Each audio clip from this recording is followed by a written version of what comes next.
Coming up on this episode of Falmouth in Focus, we get a look inside our county jail, visit a highly anticipated autumn festival, and check out a Falmouth fall tradition. All this and much more on this edition of Falmouth in Focus.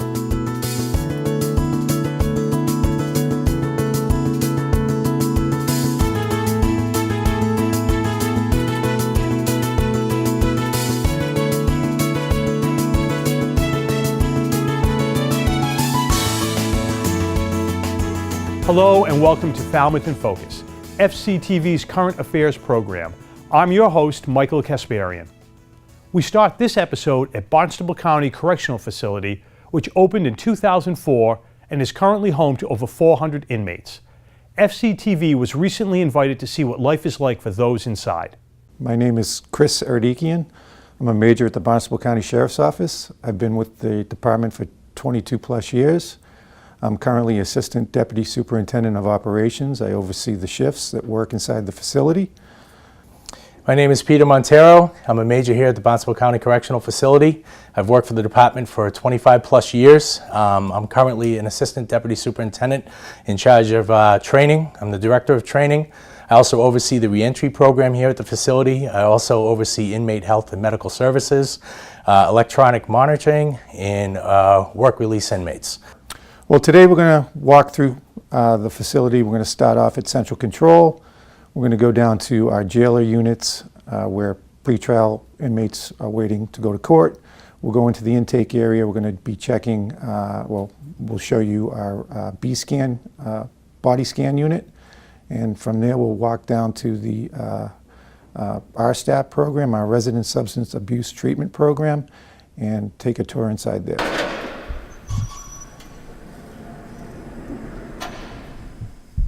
Okay, well, we're up here at Central Control. This is kind of the heartbeat of the facility.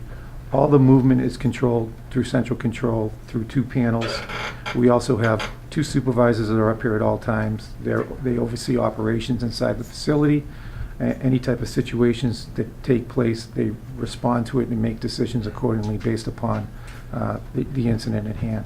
With that being said, we have these stations set up. This is Alpha Station. Alpha Station basically handles all of the incoming alerts, such as if somebody needs to get from one door to another, they'll hit a button. It will alert the panel. The officer will activate and first see who the officer is that's trying to get through the door, or the staff member, and then we'll then activate the door for movement. We have over 300 cameras that are in operation. We just had a major upgrade about a year ago, and there isn't an area inside this facility that doesn't have a camera located inside of a unit.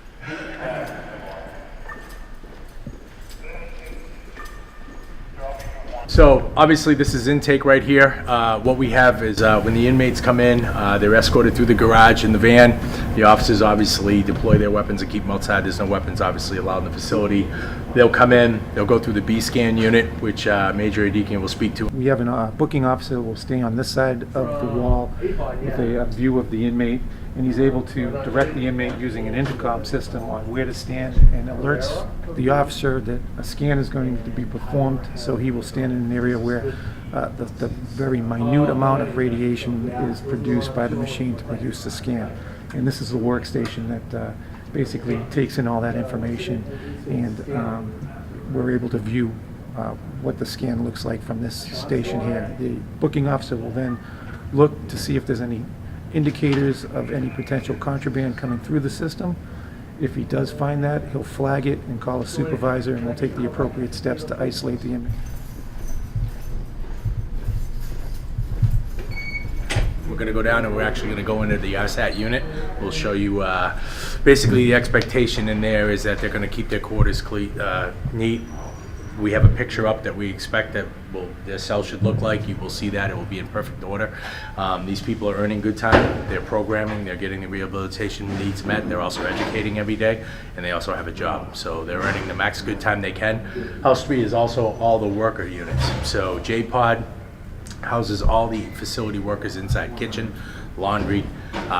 We have about 40 inmates that work inside here regularly doing floors, waxing floors, kitchen crew, intake, cleaning up, and then LPOD is all our work release. Those are the inmates that go outside, community service, DPW, the work crews that you witnessed today that are out mowing and trimming, they all are in that unit. So this cell is in compliance with what we're looking for in this unit. The expectation is that you're going to make your bed. This is a military, based program, so these guys have certain orders that they have to adhere to every day while they're getting their programming, while they're getting their education, they're getting treatment for alcohol or drug abuse. They go to school here, they're getting an education, some of them get their GEDs. A lot of this program is court-ordered. You have to at least receive a 9-month sentence to be eligible for the program because it is a process to graduate. But every year we have several inmates that graduate through the program. I'm proud to be worked with this gentleman for 22 years. He's obviously one of the best we got. Proud to work for the sheriff and his administration. It's a great place to work, so you have to take a look at it. Appreciate you for tuning in. Thanks to Jeff Wyman for that piece. The Falmouth Senior Center recently held an open house designed to showcase the programs, activities, and services they offer to empower, enlighten, and enrich the lives of senior citizens. In this next segment, we speak with Jill Irving Bishop, Director of the Council of Aging, about the much-needed services they provide. Good afternoon. My name is Jill Irving Bishop. I am the Director of the Council on Aging, and we are here today at the Senior Center actually celebrating National Senior Center Month. And in doing so, we wanted to offer an open house that can explain to people about all of the programs and services, not only that we offer, but how we link with all of our different partners within our municipal agencies, the town, and local organizations. So it's been a fabulous event. The turnout has actually been amazing. I want to say our count is probably well over 300 people through the door as of right now. A number of the partners that we have here, we have the Regional Transit Authority, we have the Service Center, we have Neighborhood Falmouth, we have our municipal partners, our police and fire, public safety, which we are basically the silent partners with public safety when it comes to seniors. Because they're the ones in the homes and at the scenes first, and if there's an issue that arises that pertains to a senior, they're able to reach directly out to us and we can connect with that senior to help them out. When we look at the services and programs of a senior center, and the reason why we're always trying to get out to people to explain what we do, and it's about changing the perception of a senior center. A lot of our programs and services are for those that are age 60 and older, but there's a lot of young families and young people that we meet with to help their loved ones. So I don't just think of us as a senior organization, we're a community organization trying to reach out to the community of how we helped our loved ones. Also, with some of the perception that people have of senior centers, it's about outreach and advocacy. It's about the professional services that we offer. It's about the health and wellness and the social and recreational. So there's all these 4 different components of what makes up what we do in the senior center. And I think people don't really get that because they might come here for a wellness class, but they don't understand the service piece that we offer. It could be transportation. It could be linking someone with some services in their homes. So a number of things like that. With police and fire, it could be what scams are out there, what's a Knox box, what's a file of life, and these are all different little tips and tricks that we can help people keep people safe in their homes and keep them active and engaged in our community, and that's what we want to do. We have our Shine counselors because actually what's coming up shortly is Shine Open Insurance Enrollment. That's going to be happening in the next month. So we have our Shine counselors here trying to answer some questions as we kick off the Shine Open Enrollment process. So we have a lot of food. So I think what it is, it's about getting to know different people, getting to meet the staff, getting to meet the COA board members, and our partners. And so it's been a fabulous event. September was National Senior Center Month, this year's theme being Masters of Aging. Thanks to Jeff Wyman for that story. There are always topics to report on from Town Hall, and this week is no exception. Here are some updates from recent municipal meetings, chosen based on community impact. During last Monday night's Selectmen's meeting, the board heard a report from the Solid Waste Advisory Committee. The committee reported to the board a broad overview of the purpose for the committee, as well as its mission statement. Linda Davis, chair of the Solid Waste Advisory Committee, spelled out specific items of focus to the board, including contracts with vendors, operation of the solid waste facility, curbside pickup, and waste management criteria practices. The report also focused on cost reduction for solid waste with proper recycling and potential reductions in food waste disposal. When a town takes the initiative to put a recycling bylaw in place and to enforce it, statistics show that there's a 15% reduction in contamination. That would be $98,310. It behooves this town to recycle properly. The selectmen acknowledged the importance of the recommendations given by the committee in the report and thanked those involved for their hard work. The selectmen also heard an update from Betsy Gladfelter regarding the Coonamessett River Restoration Project. The presentation focused on three main points: the project's role in improving fisheries on the site, improvements in coastal resiliency, and opportunities for education and recreation. Ms. Gladfelter reported on the history of the site and how the restoration will improve the functionality of the river within these three main concepts. The other project we're working on, and we're working on closely with the 300 Committee, is development of the Coonamessett River Heritage Trail and the Gateway Park. And we've started a conceptual plan of the entrance to the trail at the Gateway Park. And in this park, we'll have way stations along the way with interpretive signs on natural history and also on cultural history, because this is a rich area. It's an opportunity to learn not only about our town, but many towns in the Cape had a similar history to this. Chairman of the Economic Development and Industrial Corporation, Michael Galasso, updated the selectmen on the progress of the Open Cape network in Falmouth. Mr. Galasso presented a brief history and facts about Open Cape and discussed some connectivity issues with local Main Street businesses in Falmouth using Comcast Internet over the summer season. A representative from Open Cape discussed their current network in Falmouth and how Open Cape can address the issues experienced from this past summer with continued build-out. Open Cape has never been in a stronger financial position than it is now. We're connecting people at a weekly rate, so we're very strong, and we're growing relatively quickly. After a few questions from the board regarding connectivity in other parts of Falmouth, they thanked presenters and expressed excitement for the future of Open Cape.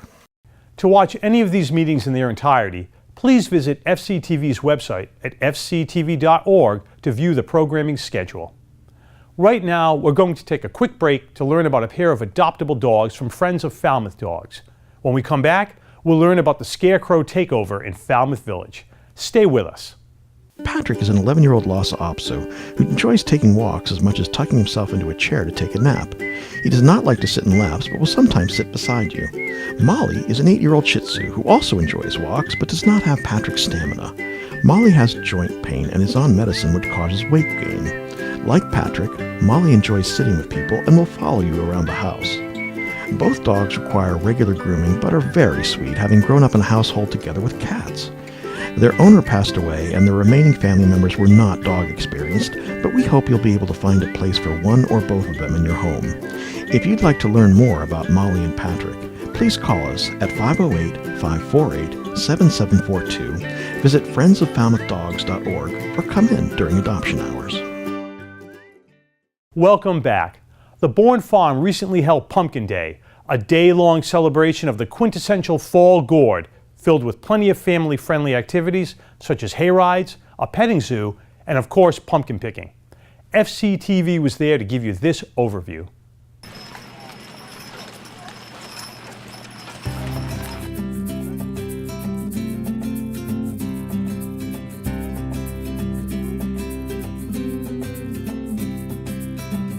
Hi, I'm Katie Taylor. I'm the Executive Director of Salt Pond Dairy's Bird Sanctuaries. You're here today at Pumpkin Day. It's the 36th annual Pumpkin Day.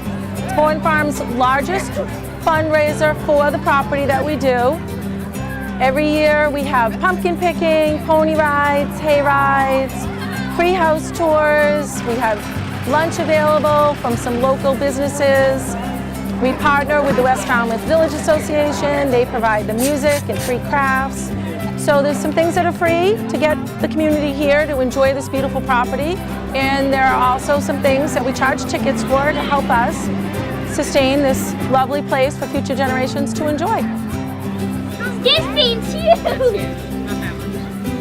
Look at this! We sell anywhere between 1,000 to 3,000 pounds of pumpkins. I can't tell you how many. The average pumpkin is 5 to 10 pounds. To put this event on, we need over 50 volunteers. The local schools provide us, Falmouth High School, Falmouth Academy, and this year Lawrence School also provided us with numerous volunteers. We could not do this event without our volunteers. There are 15 people on our board of directors, and they all partake and help. We come to Bourne Farm Pumpkin Day every year. It's always a great time. So every year on the Saturday of Columbus Day weekend, rain or shine, please come to Bourne Farm to our Pumpkin Day event. We really appreciate all these wonderful people enjoying this site, and every year we always have it on the Saturday of the long weekend so we can take advantage of the last big weekend on the Cape and all our visitors on Cape Cod.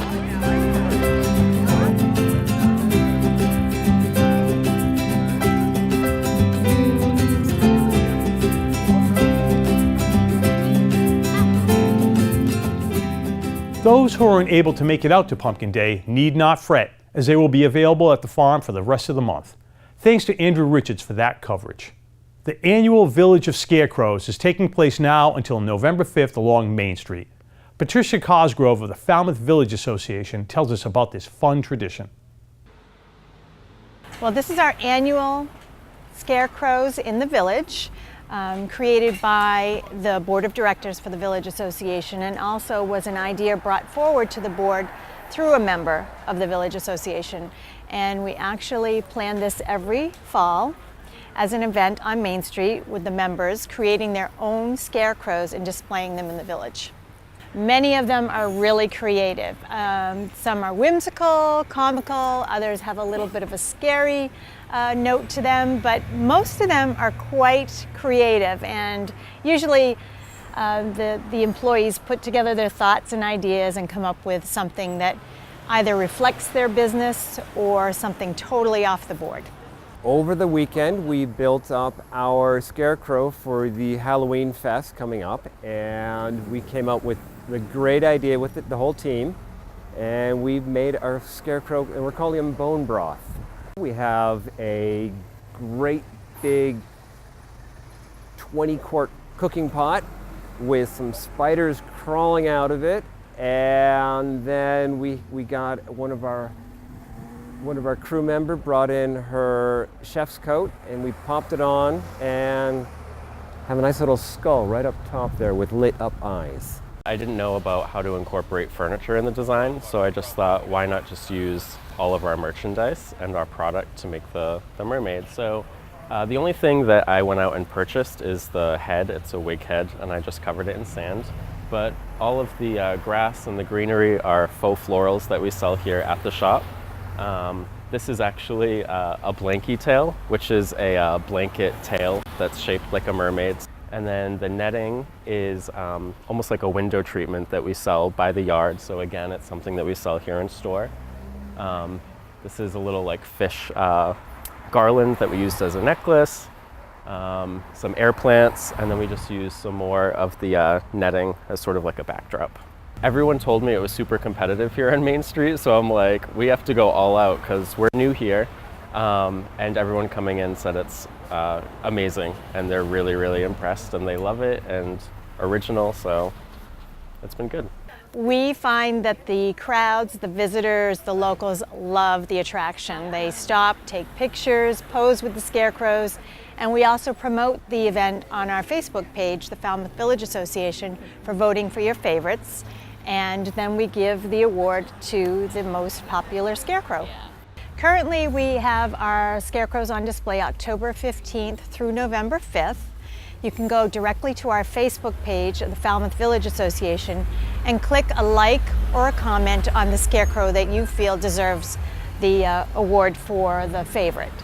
Also coming up from the Village Association this month is the annual Trick or Treat Stroll down Main Street on October 28th, beginning at 1 p.m. on the Village Green. Thanks to Liz Lerner for that story. Catching a big fish outside of the warm embrace of summer might seem an impossible task to some, but Ryan Collins proves otherwise in this edition of My Fishing Cape Cod. Hello everyone, and welcome to another edition of the My Fishing Cape Cod Falmouth Fishing Report for the month of October. This is your host, My Fishing Cape Cod intern Andrew Berg, and today we're going to look at a clip of Ryan Collins catching a giant 780-pound bluefin tuna off the coast of Cape Cod. Definitely a tuna. Gotta get this guy in.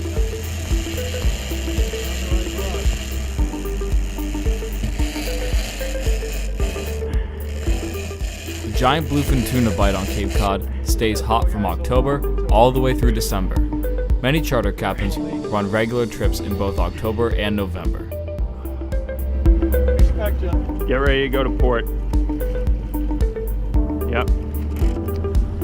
Easy. Good. That's good. Got him at a stalemate.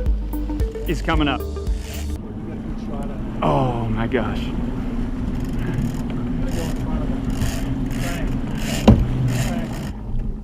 He's right here. He's right here. He's right here. This is good. He's coming up. He's coming up. I just need a couple more cranks and I can hit him.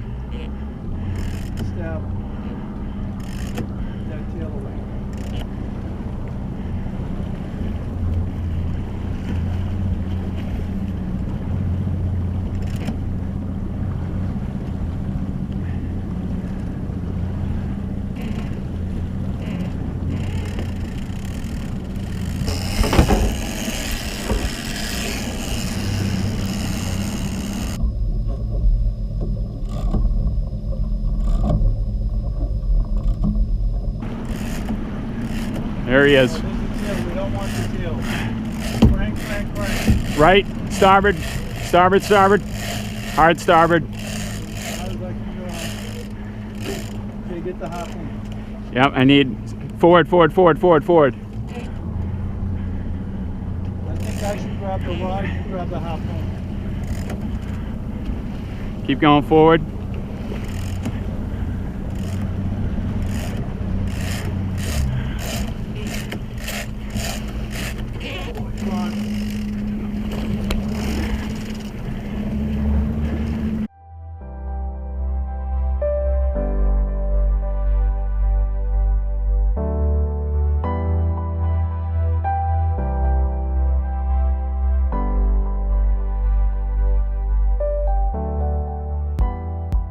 Getting on a charter boat is probably one of your best bets to catch one of these fish.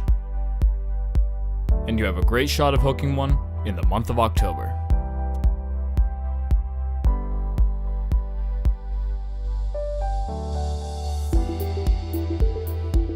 For more information on catching monsters like this, visit myfishingcapecod.com. This is Andrew Burke signing off. Thanks to Andrew Burke and Ryan Collins for their submission. We're going to take another short break, and when we come back, we'll check out a student-run news show. Stay with us. A library is an activity, like a parade, a game of Scrabble, a break from playing baseball, playing the bongos, crafting, reading and eating, and more eating, a presentation for a class, getting a temporary tattoo, an interview, playing, and traveling anywhere in the world. A library is a life form, like the birth of a reader, a tree that grows poems, or the alphabet, a biology lesson, a collection of artifacts, a rose in the computer room, or our local history.